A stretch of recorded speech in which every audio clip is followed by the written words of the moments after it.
Hey, you guys. So I tackled the junk drawer today. Woohoo! There was lots of stuff in there. I didn't even know what it was, so I left it on the counter for my husband to fill me in.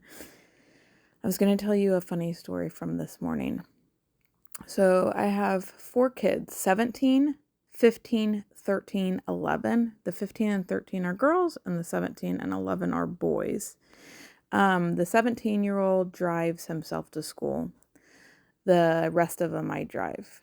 The 15-year-old can start driving next month. They can ride the bus, the younger two, the 13 and 11, but the buses are so overfilled because they don't have enough bus drivers in the district because, let's be honest, kids are kind of turds and parents as well.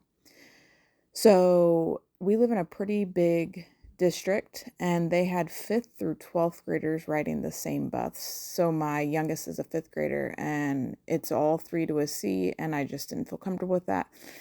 My 15-year-old changed districts this year, and her school is one town past their school. So it's pretty much on, I have to take her because the bus, since she's out of district, won't transport. So I've been taking them all year. Well, I told them that I want them to try riding the bus home because they added some new routes and it wasn't going to be as packed.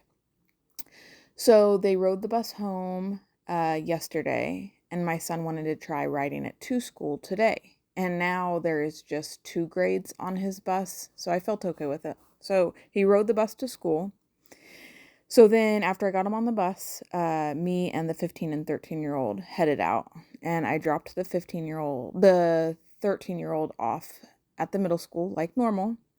And then I drove to the 11-year-old school, and there's a teacher out front greeting kids when they get there. Anyways, I turn around and my kid is not in the car. I forgot he rode the bus. How I didn't notice before then, because my kids are talkers, I don't know. And my daughter looked at me. She's like, "Yeah, I was wondering what you were doing."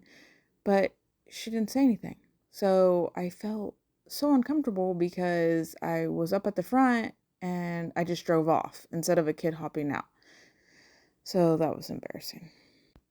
After I ended up getting everybody to school, I texted my husband and told him what happened.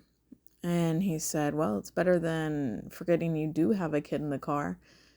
And those stories are so sad to hear.